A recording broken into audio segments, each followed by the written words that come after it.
एक बार एक व्यक्ति गौतम बुद्ध के पास गया और बोला, बुद्ध, मैं अक्सर लोगों को यह कहते हुए सुनता हूँ कि हम जो सोचते हैं वही बन जाते हैं।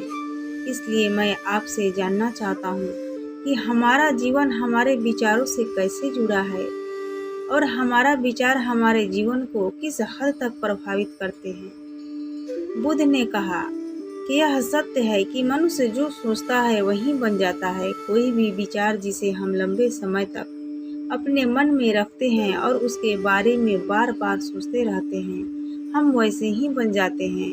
लोग उन्हीं के साथ अपना निर्माण करते हैं जिसके बारे में वह लगातार बनता रहता है। व्यक्ति का चरित्र उसके विचारों से भी बनता है। यदि विचार अच्छे हैं तो चरित्र भी शुद्ध होगा और यदि विचार ही प्रदूषित है तो चरित्र भी बुरा होगा। अगर आप ध्यान से देखेंगे तो पाएंगे कि आपके जीवन का हर पहलू आपके किसी न किसी पहलू से जुड़ा है। आप आज जो भी है अपने विचारों की वजह से है। आपके विचार अच्छे या बुरे किसी न किसी तरह से आपके जीवन को अच्छा या बुरा बना रहे हैं। हम जैसा सोचते हैं वैसा ही हमारा चरित्र बन जाता है। जिस प्रकार स्वस्थ बीज के बिना कोई वृक्ष विकसित नहीं हो सकता, ठीक उसी प्रकार अच्छे विचारों और अच्छे चरित्र के बिना कोई भी मनुष्य सफल नहीं हो सकता। और यदि उसके विचार नकारात्मक है तो वह अपने जीवन को गलत दिशा में मोड़ देगा। उसी प्रकार हमारे जीवन में अपने विचारों और कर्मों के माध्यम से कई बीज बोएं और उस बीज का फल या तो हमें दुख दे सकता है या खुशी। यदि हमने सकारात्मक विचारों के बीज बोए तो हमें सफलता और खुशी जरूर मिलेगी, लेकिन यदि बोए गए बीज नकारात्मक विचारों के हैं तो असफलता और दुख साथ साथ चलेंगे। जिन लोगों को आप सफल और महान मानते हैं वे यहाँ ऐसे ही नहीं पहुँच गए। उन्होंने अपने विचारों पर नियंत्रण रखकर अपना चरित्र ऐसा बनाया और इसी चरित्र के बल पर उन्होंने महानता की ऊंचाइयों को छुआ। तो मूल रूप से आपके अंदर जो विचार है, यदि आपके मन में दूसरों के प्रति क्रोध, ईर्ष्या, घृणा है तो आप बाहर भी वैसे ही होंगे। तो आपको बाहर भी वही मिलेगा। तुम्हें ऐसे लोग मिलेंगे जो तुम्हारे साथ वैसा ही करेंगे। यदि तुम्हारे पास प्रेम, शांति, करुणा है तो तुम वैसे ही बन जाओगे और आप बाहर भी वैसा ही पाएंगे। और जो ऐसा विचार रखता है उसे सम्मान और प्यार दोनों मिलता है। वस्तुतः मनुष्य अपने जीवन का निर्माता स्वयं है। वह इसे बना या बिगाड़ सकता है। मनुष्य अपने चरित्र का निर्माण अपने कार्यों और विचारों से करता है, अपना समुदाय बनाता है, अपनी किस्मत खुद बनाता है। व्यक्ति ने कहा, लेकिन बुद्ध, मैं अपने विचारों से खुद को कैसे सुधार सकता हूँ? बुद्ध ने कहा कि अगर तुम खुद को सुधारना चाहते हो तो सबसे पहले अपने विचारों पर ध्यान देना शुरू करो। तुम्हें यह देखना होगा कि तुम दिन भर क्या सोच रहे हो। क्या तुम दिन भर मन में बुराई और लोगों के प्रति नफरत पाल रहे हो? आपको बस इस बात पर ध्यान देना है कि आप अच्छाई की ओर जा रहे हैं या बुराई की ओर। जब आप अच्छे से समझ जाएंगे कि आपके दिमाग में अच्छे विचार चलते हैं या बुरे, तभी आप अपने सोचने के तरीके में बड़ा सकारात्मक बदलाव कर पाएंगे। आपके अंदर कभी ना खत्म होने वाला खजाना है। आप नहीं जानते कि आप क्या कर सकते हैं।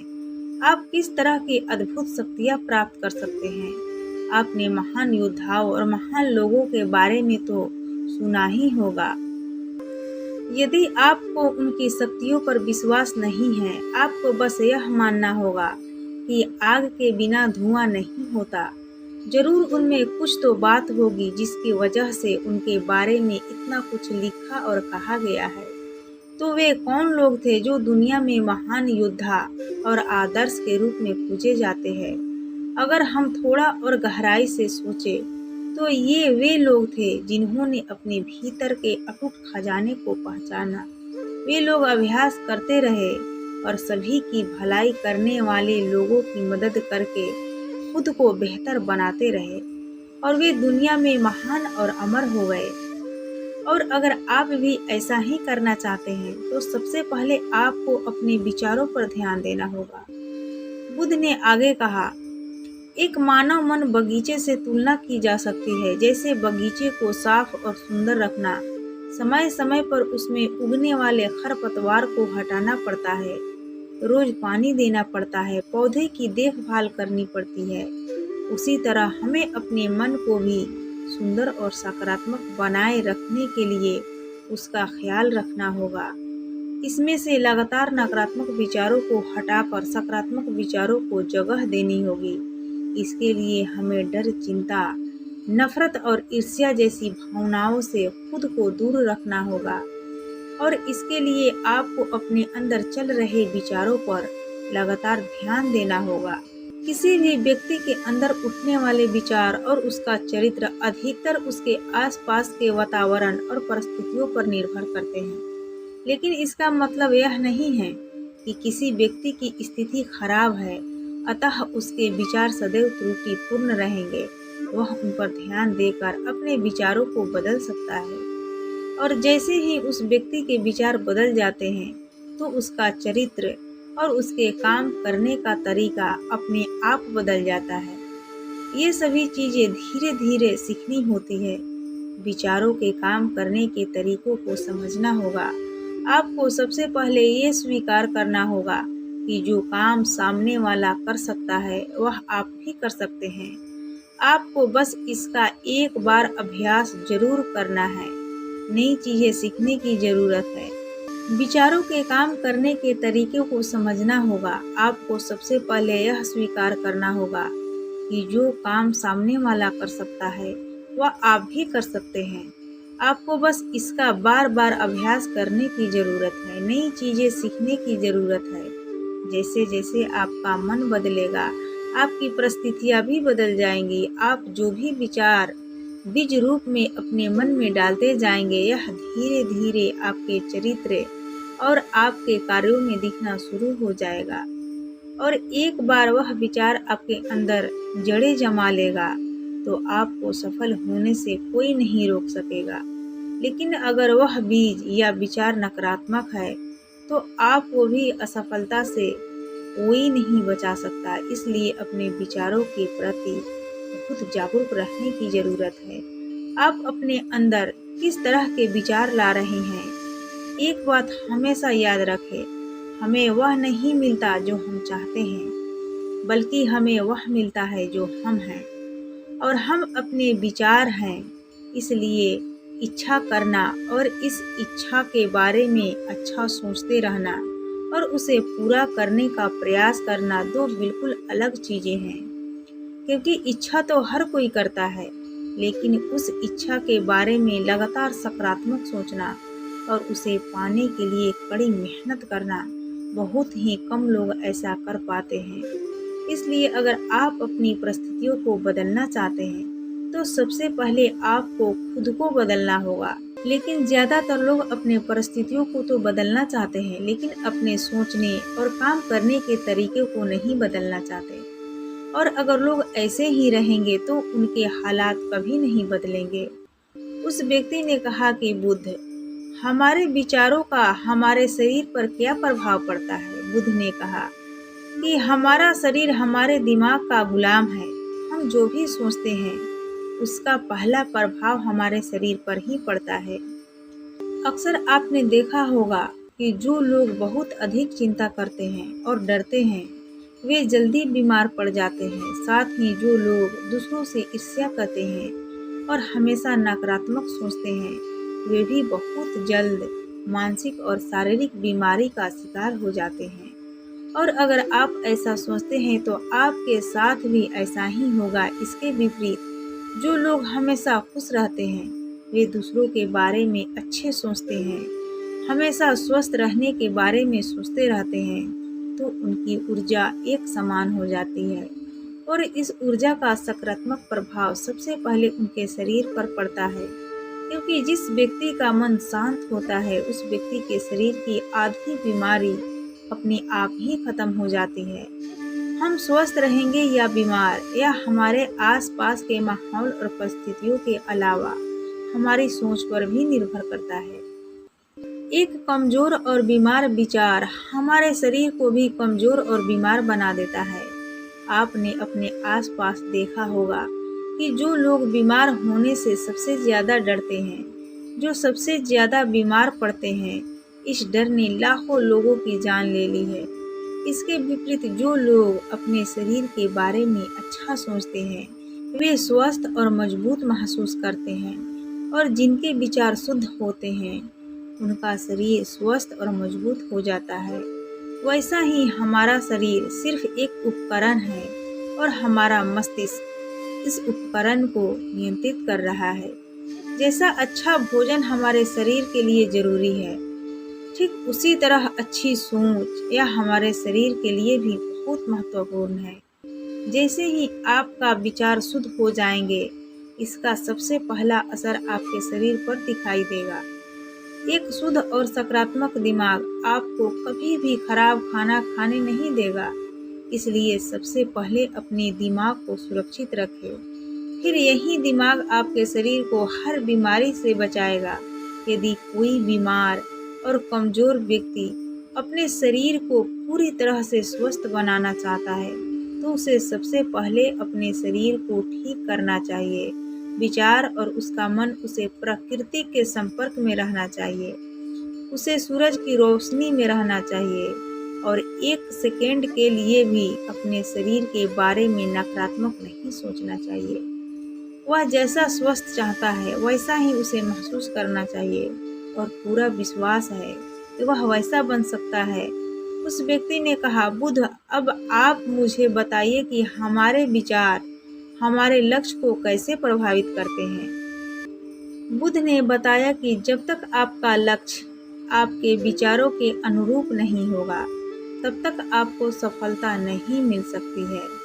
कहने का मतलब यह है कि आप हर दिन एक नई चीज सोच सकते हैं। जो मैं आज चाहता हूँ यह बनना, कल मैं वह बनना चाहता हूँ या बाद में कुछ और। लेकिन जब तक आप अपने लिए कोई लक्ष्य निर्धारित नहीं करते, तब तक आप कोई भी बड़ा काम नहीं कर सकते, क्योंकि नियम यह है कि जो काम हम बार बार करते हैं, उसी काम में हम आश्चर्यजनक सफलता हासिल कर सकते हैं। अगर आप हर दिन अपना लक्ष्य बदलते रहते हैं, तो आप कहीं नहीं जा रहे हैं। इसलिए आपके जीवन में एक निश्चित लक्ष्य होना चाहिए और आपको अपनी पूरी मेहनत और लगन से उस लक्ष्य को पूरा करने का प्रयास भी करना चाहिए। और इसके लिए आपको अपने सभी विचारों को अपने लक्ष्य पर केंद्रित करना होगा, अन्यथा आपके विचार बिखरे रहेंगे और हो सकता है कि एक बार आप असफल हो जाए या आपको शुरुआत में कोई सफलता ना मिले, तो दूसरों को देखकर आपके मन में यह ख्याल आने लगेगा कि यह काम तो आसान है। जब वह इस काम में सफल हो सकता है, तो मैं भी सफल होकर अच्छा पैसा और नाम कमा सकता हूँ। और यह भी संभव है कि इस काम में असफल होकर भी तुम दूसरी तरफ भागो। और ऐसा करते समय आप कई काम करते हैं, लेकिन हो सकता है कि आप किसी एक चीज में सफल ना हो पाए। इसलिए आपको पहले एक चीज तय करनी होगी, तभी आपके विचार एक काम पर केंद्रित कर पाएंगे। अब आपका वह लक्ष्य कुछ भी हो सकता है, चाहे मन की शांति पाना हो या अमीर बनना हो, लेकिन याद रखें, लक्ष्य वही है जो आपके विचारों को एक दिशा में केंद्रित रख सके। यदि आप बार बार अपने लक्ष्य हासिल करने में असफल हो रहे हैं, तो इसका मतलब यह नहीं है कि आप इसे हासिल नहीं कर सकते, बल्कि इसका मतलब है कि आपके पास अपने लक्ष्य को हासिल करने का तरीका गलत है। इसके लिए आपको अपना लक्ष्य नहीं बदलना है, बल्कि अपनी सोच और अपने काम करने का तरीका बदलना है। अगर आप ऐसा करेंगे तो आप धीरे धीरे सीख जाएंगे और अपने लक्ष्य तक पहुंच जाएंगे। अपनी असफलताओं से कभी मत डरो। अगर आप कुछ बड़ा हासिल करना चाहते हैं, तो आपको अंदर से बहुत मजबूत होना होगा, क्योंकि चाहे आप कुछ भी करें, लोग अक्सर आपको अपनी बातों से कमजोर और हताश करने की कोशिश करेंगे। इसलिए अगर आप डरेंगे, तो आप अपने किसी भी लक्ष्य में सफलता हासिल नहीं कर पाएंगे, क्योंकि डर आपके सभी आशाओं को नष्ट कर देता है और आपके सभी विचार केवल आपके डर तक ही सीमित रह जाएंगे और डर डर कर आप अंततः खुद को शारीरिक और मानसिक रूप से बीमार बना लेते हैं। तब आपको समझ आएगा कि आपने अपने झूठे डर के एहसास में कितनी बड़ी गलती कर दी है और फिर आपके लिए खुद को उस स्थिति से बाहर निकालना बहुत मुश्किल हो जाएगा। इसलिए सबसे पहले एक लक्ष्य बनाएं ताकि आपके विचार उस पर केंद्रित हो सके। उसके बाद अगर आप बार बार असफल होते हैं तो भी घबराए नहीं, क्योंकि यह लक्ष्य हासिल करने के ही एक हिस्सा है और पूरा विश्वास रखें कि आप जरूर सफल होंगे और एक दिन तुम भी हो जाओगे। उस व्यक्ति ने कहा, बुद्ध, विचारों और मन की शांति के बीच क्या संबंध है? बुद्ध ने बताया कि मन की शांति एक ऐसा खजाना है जिसे दुनिया के 1% लोग भी हासिल नहीं कर सकते और जिसने ये खजाना हासिल कर लिया है वह दुनिया के सबसे भाग्यशाली व्यक्ति है। वह भीड़ में अलग दिखता है। यह कहना उतना आसान नहीं है जितना लगता है। मन की शांति केवल लंबे समय तक आत्मनियंत्रण के माध्यम से ही प्राप्त की जा सकती है। जब कोई व्यक्ति खुद को समझता है और प्यार और नफरत के बीच के अंतर को समझती है, उसके अंदर नफरत, डर और ईर्ष्या जैसी भावनाएं खत्म हो जाती है। तब एक दिन व्यक्ति को मन की सच्ची शांति मिल सकती है और यही हर इंसान की अंतिम लक्ष्य भी है। एक शांत व्यक्ति सबसे खराब परिस्थितियों में भी खुद को नियंत्रण कर सकता है। एक शांत व्यक्ति के पास जितनी मानसिक शक्ति होती है उतनी किसी और के पास नहीं होती। शांत व्यक्ति का अर्थ है वह व्यक्ति जिसका मन पूर्णतः शांत हो, क्योंकि जैसे ही आपका मन शांत हो जाता है आपके सभी विचार शांत हो जाएंगे और तब आपको महसूस होगा कि सचमुच आपका दिमाग कितना शक्तिशाली है। जैसे ही आपको मानसिक शांति मिलेगी आप महसूस करेंगे कि आपकी मानसिक शक्ति इतनी बढ़ गई है कि आपके लिए सब कुछ आसान हो गया है। आप जहाँ भी हो, आपकी परिस्थितियाँ जो भी हो, आप खुद को स्वीकार करना शुरू कर देंगे। आप हमेशा खुश रहेंगे और अगर आप यह मुकाम हासिल करना चाहते हैं तो इसकी शुरुआत आपको अपने विचारों से करनी होगी। अपने विचारों पर नियंत्रण और अपने विचारों पर यह नियंत्रण आप केवल और केवल ध्यान के माध्यम से ही प्राप्त कर सकते हैं। इतना कहकर बुद्ध चुपचाप हो गए और ध्यान करने लगे और वह व्यक्ति भी उनको प्रणाम करके चला गया। तो दोस्तों, ये कहानी आपको कैसी लगी कृपया हमें कमेंट बॉक्स में कमेंट करके ज़रूर बताएं और साथ ही अच्छी लगी होगी तो अपने दोस्तों के साथ ज़रूर शेयर करें और साथ ही इस चैनल को सब्सक्राइब कर ले और बेल आइकन को प्रेस कर ले ताकि जो भी नई कहानी वीडियो आए उसका नोटिफिकेशन आप तक पहुंचे। तो दोस्तों, हम विदा लेते हैं, फिर मिलेंगे ऐसे ही नई कहानी वीडियो के साथ। तब तक के लिए आप अपना ध्यान रखिए, अपना ख्याल रखिए, खुश रहिए और खुशियाँ बांटते रहिए, क्योंकि खुशियाँ बांटने से ही बढ़ती है। जय हिंद, जय भारत।